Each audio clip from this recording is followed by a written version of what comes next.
اعوذ باللہ من الشیطان الرجیم بسم اللہ الرحمن الرحیم۔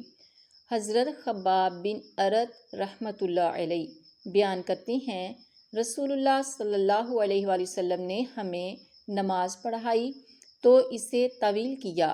صحابہ کرام رضی اللہ تعالی عنہما نے عرض کیا، اے اللہ کے رسول صلی اللہ علیہ وآلہ وسلم، آپ نے ہمیں نماز پڑھائی جبکہ آپ نے ایسی نماز پہلے کبھی نہیں پڑھائی تھی۔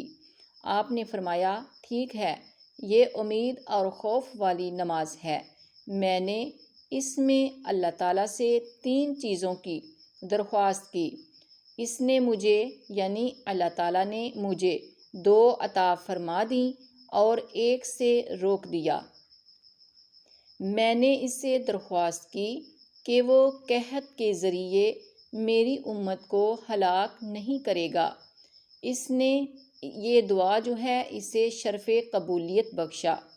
میں نے اسے درخواست کی کہ وہ ان کے علاوہ کسی اور دشمن کو ان پر مسلط نہیں کرے گا۔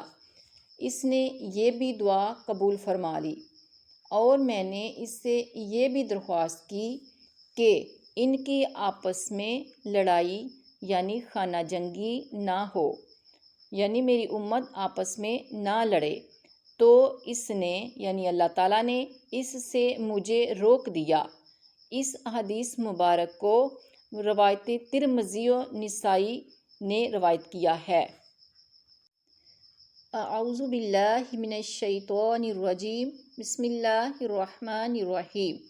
حضرت ابان بن عثمان رحمۃ اللہ علیہ سے روایت ہے، انہوں نے کہا، حضرت زید بن ثابت رضی اللہ تعالی عنہ دوپہر کے وقت مروان رحمۃ اللہ علیہ کے پاس سے باہر نکلے۔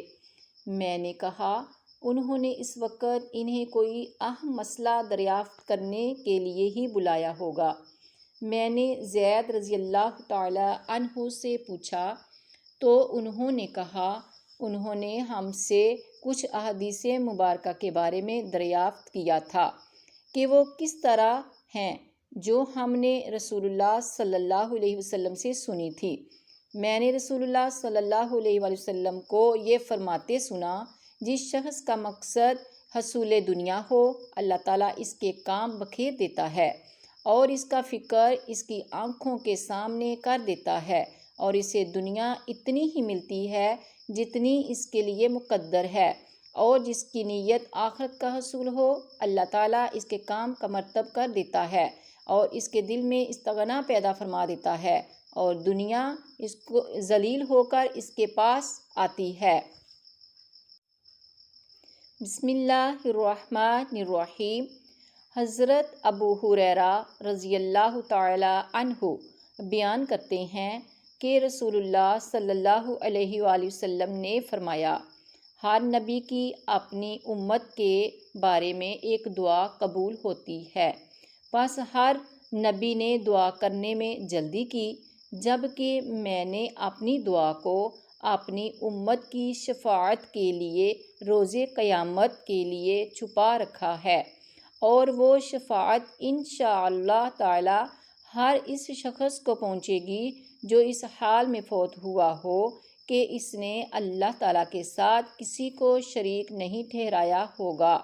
مسلم اور بخاری کی روایت اس سے مختصر ہے، تمام جو ہیں راوی اسی پر متفق ہیں۔